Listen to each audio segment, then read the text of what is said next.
अपना उद्धार स्वयं करो, क्योंकि हम अपने विचारों से खुद को ही पीछे धकेलने लग जाते हैं। गीता ये कहती है कि आप ही अपने मित्र हो और आप ही अपने शत्रु हो। जब आप खुद के साथ शत्रुता जैसा व्यवहार करने लग जाते हैं, दुश्मनों जैसा व्यवहार करने लग जाते हैं, तब आपका विकास रुकता है। मैं कुछ नहीं कर सकता, मैं आगे जा नहीं सकता, मेरा साथ देने वाला कोई नहीं है, मेरा परिवार ठीक नहीं, मेरी दशा ठीक नहीं है, मेरा वक्त ठीक नहीं है, मुझे कोई पसंद नहीं करता, मेरे साथ हमेशा बुरा ही हुआ। बहुत तरह के इस तरह के विचार जब व्यक्ति के अंदर आने लगते हैं तो समझ लीजिए कि वो खुद का दुश्मन बनकर बैठ गया। उठना चाहता है, आगे बढ़ना चाहता है, लेकिन उसकी निराशा ही उसको रोक देती है। इसलिए सभी को इस बात को ध्यान रखना चाहिए कि खुद के दुश्मन ना बने। और दुनिया आपको हंसेगी, दुनिया मजाक उड़ाएगी, दुनिया आपको आलोचना करके आपकी मुस्कुराहट के दिए को भी बुझाने की चेष्टा करेगी।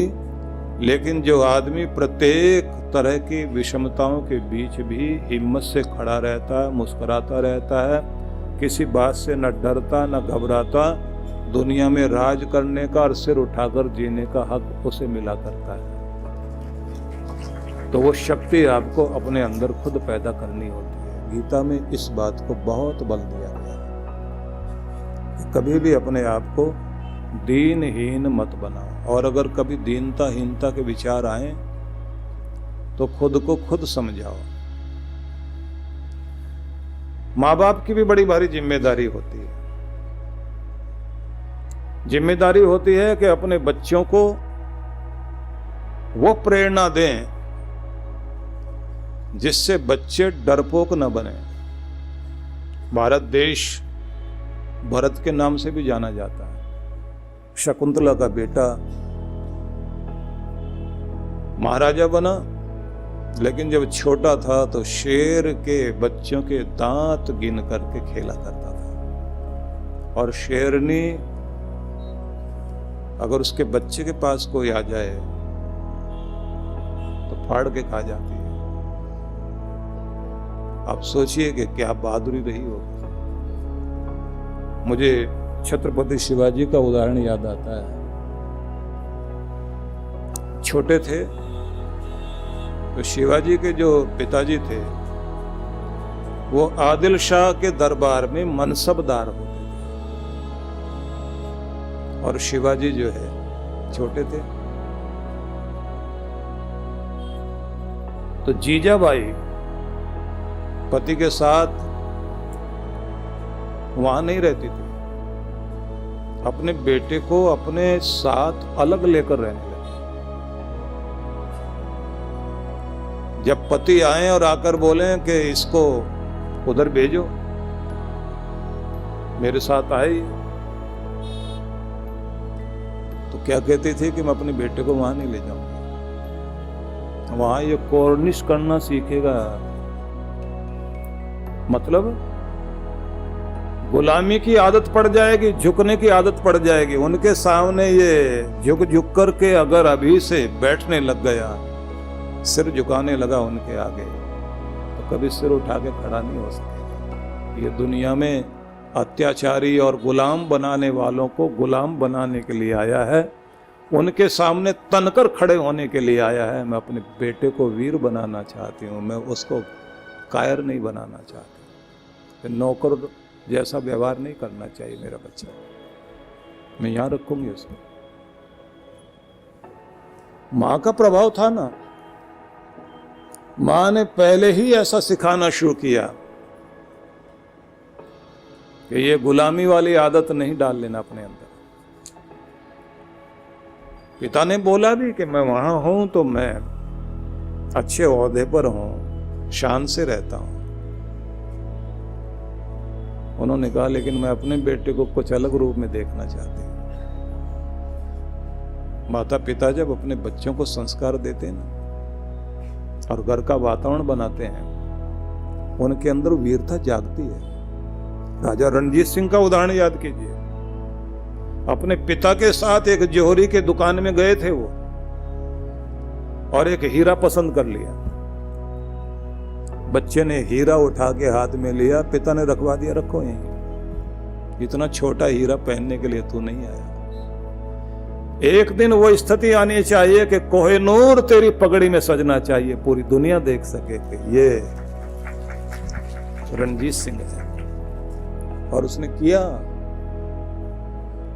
ये गौरव प्राप्त हुआ उनको, राजा रणजीत सिंह के पगड़ी में कोहिनूर सजा।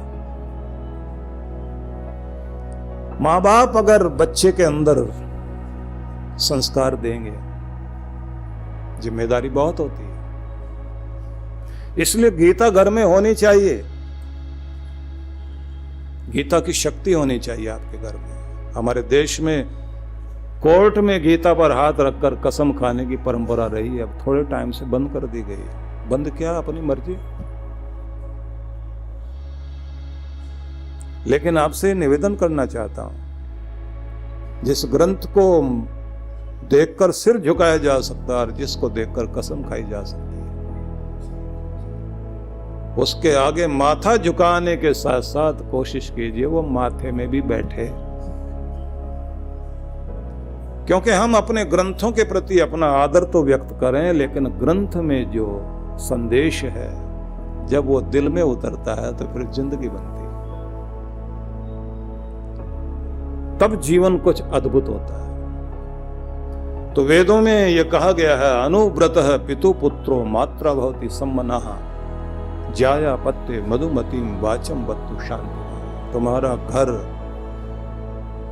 जिसमें तुम रहते हो, महत्वपूर्ण बात होनी चाहिए कि पिता तो फर्ज पूरा करे, लेकिन बेटे का भी फर्ज है कि पिता के अनुव्रत हो जाए। अनुव्रत मतलब पिता के महान संस्कारों को, परंपराओं को जिंदा रखने वाला बने। ये हमारी कुल की परंपरा है। मतलब माता पिता के धन का वारिस तो बेटा बनता है, लेकिन उसके धर्म का वारिस भी बनना चाहिए, उसकी परंपराओं को भी जिंदा करने वाला बनना चाहिए। उन चीजों का भी वारिस बने वो, कि माता पिता जिन ऊंची परंपराओं को, जिन अच्छी चीजों को निभाते रहे हैं, वो मेरे जीवन में भी आए।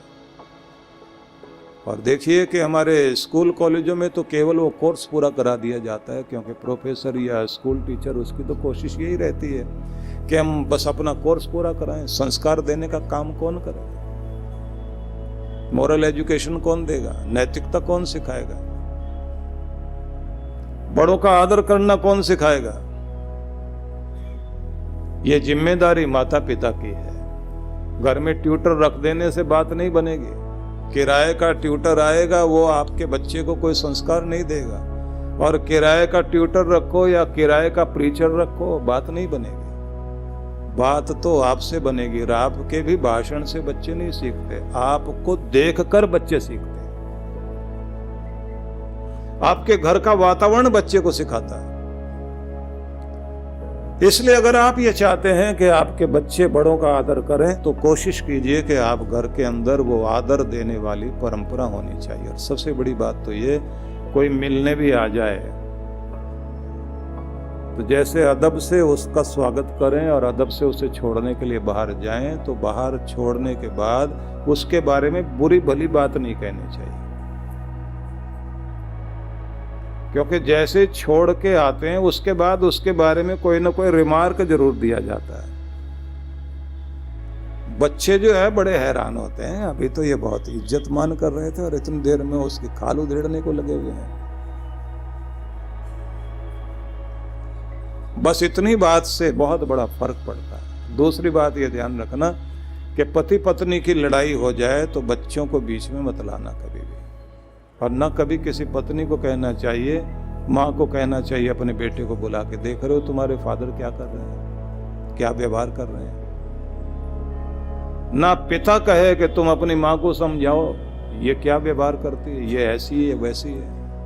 जब बच्चों के सामने इस तरह बोला जाता है तो बच्चे समझ जाते हैं दोनों हैं क्या। ये आदर करने लायक हैं या नहीं। उनके मन से आपका सम्मान निकल जाता है। मान तो आपको कराना है, और सबसे ज्यादा ध्यान महिलाओं को रखना होता है। अपने बच्चे को बोलना होता है कि पिता से ऐसे बोलोगे, ऐसे नहीं बोलोगे।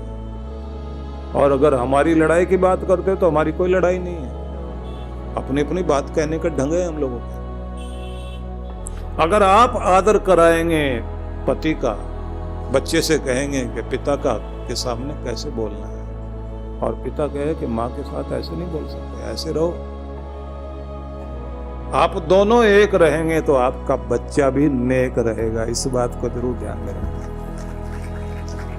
इसलिए वेदों में यह कहा, अनुव्रतः पितु पुत्रो मात्रा भवति सम्मना। मां के हृदय की भावनाओं को समझने वाला हो बच्चा। जाया पत्ते मधुमतीम वाचम वत्तु शांतिवाम। पति और पत्नी भी आपस में बातचीत करें तो शांति देने वाली बात हो, मधुर तो हो, एक दूसरे के दिल को ठंडक पहुंचाए। क्योंकि जब आपके घर में प्रेम का वातावरण होता है तो आपके घर में स्वर्ग उतरता है, और जब आपके घर में कलह कलेश होती है तो आपके घर की लक्ष्मी भी रूठने लग जाती है। अपने घर की लक्ष्मी को और अपने घर की बरकत को टूटने मत दो, क्योंकि जितना मेल रहेगा उतना ही माल भी रहेगा। इसलिए मेल बनाओ।